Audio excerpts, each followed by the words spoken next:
What's up, everybody? Welcome to another episode of What You're Gonna Watch, and today we're reviewing Quantico. First, I just want to thank you guys for almost 1,000 plays. It's gonna be awesome. Anyways, this rating, well, there are 3 seasons, and I'm only on season 1, episode 10. So, I can't remember when it was, but, first off, I saw this show on Netflix quite a bit.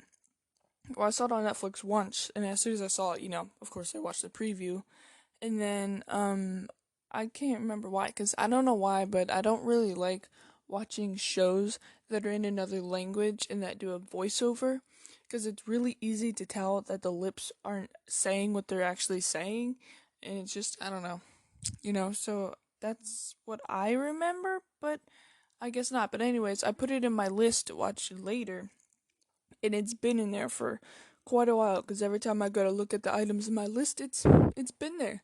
So then one time I decided to watch it, thinking that it was going to be in another language, but I was wrong. It was in English. I don't know. Maybe I just remembered it wrong. I don't know. But yeah.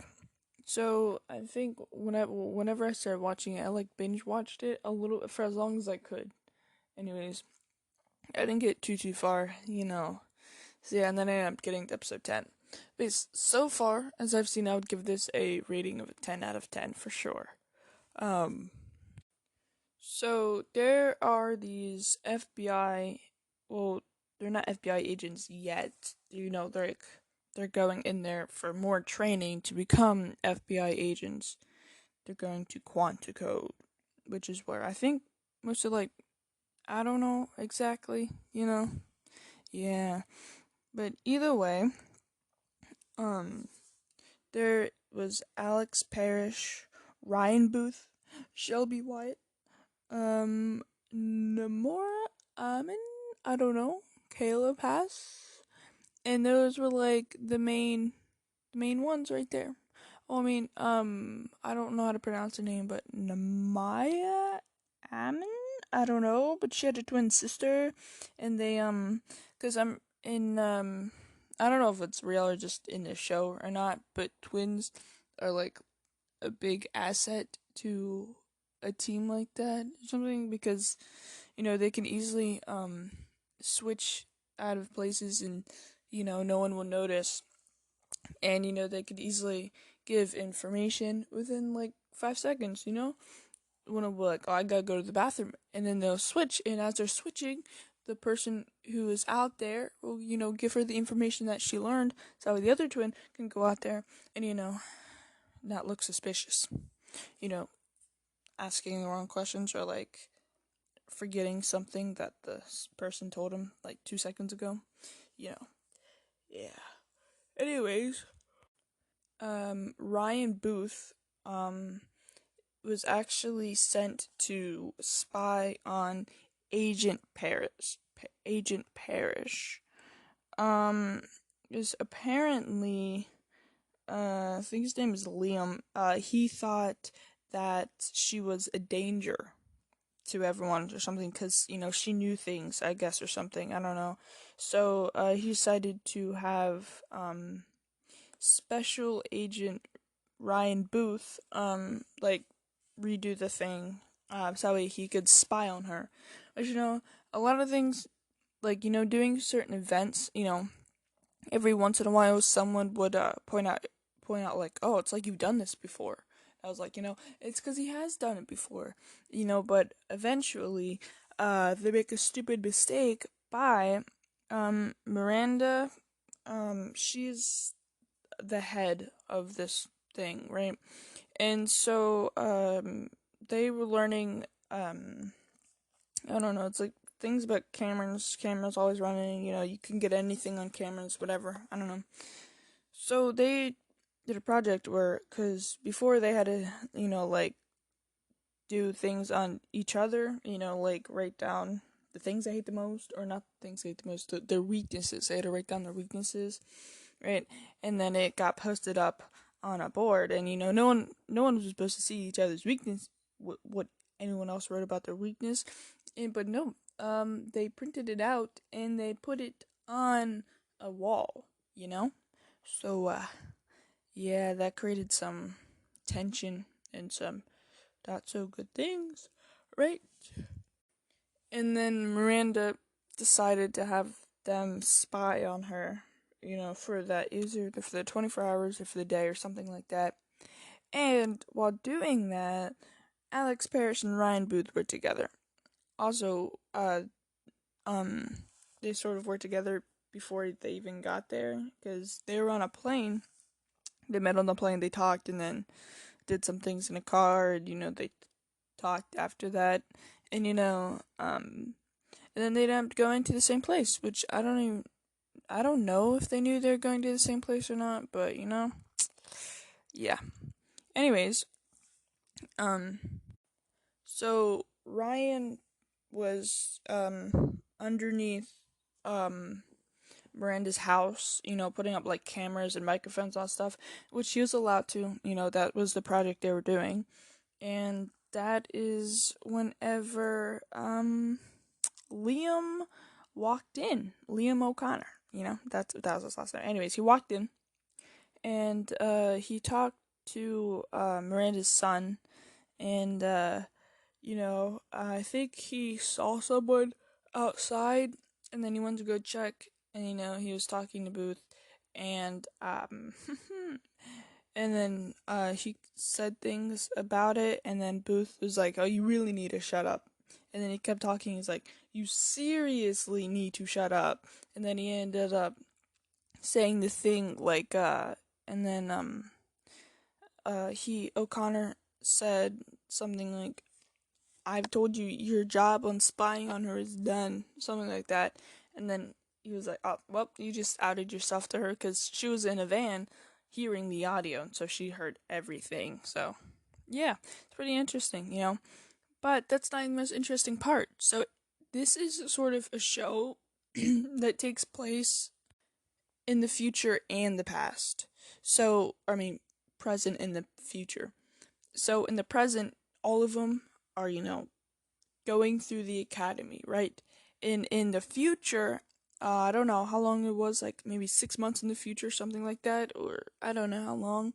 But there is a terrorist attack on one of the buildings, and Alex Parrish was placed right in the middle, and she was like placed like sort of in the rubbish, something like that, and she was on detail duty that day, I think.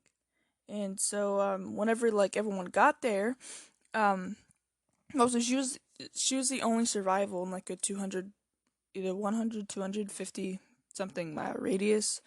So yeah, everyone was a little suspicious about that. Um and she told him she was FBI. I don't know who it was, but someone in the FBI checked her pockets to get her ID, and yes, it was FBI. Oh, this was 6 months later.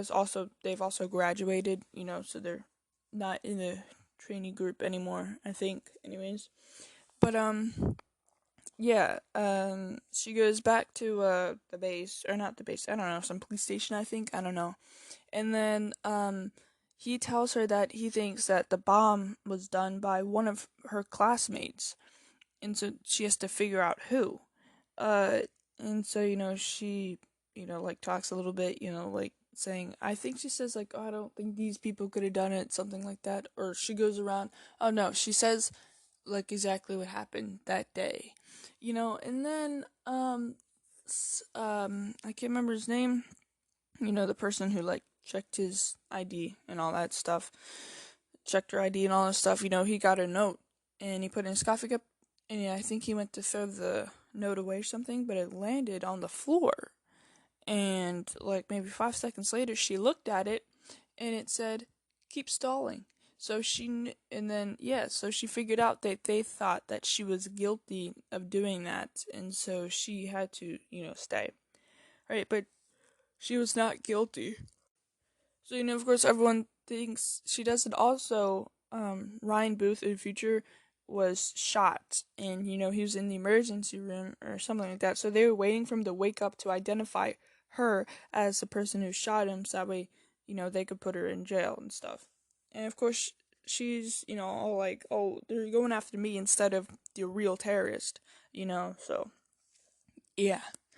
I don't, well, anyways, so the police invade her hotel, or room, apartment, something like that, and they find everything just like laying out on the table, all the stuff you needed that she quote used to make the bomb, which she didn't actually use. It was a setup.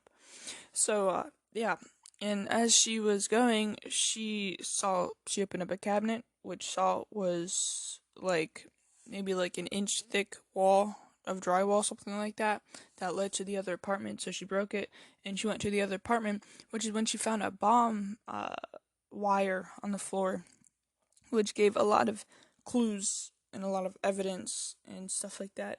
And there's also something else, can't remember what it was, but she found her fingerprints on it, although it wasn't actually hers.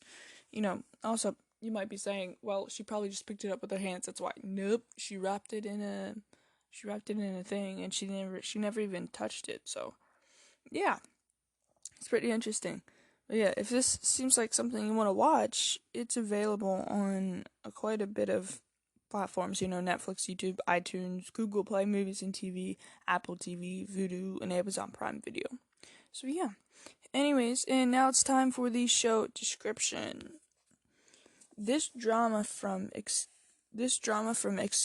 executive producers Joss Safran and Mark Gordon explores the lives of young FBI recruits who have come to Quantico base in Virginia for 21 weeks of training to become special agents. The recruits have been thoroughly vetted and are considered the best and the brightest, but each one possesses secrets, including hidden reasons for enlisting. One recruit is harboring the biggest secret of all, and he ends up being suspected of masterminding the most likely deadly attack on U.S. soil since 9/11. So yeah, that part where it says one recruit is harboring a very big secret of all and ends up being suspected of masterminding the most deadly attack on U.S. soil since 9/11.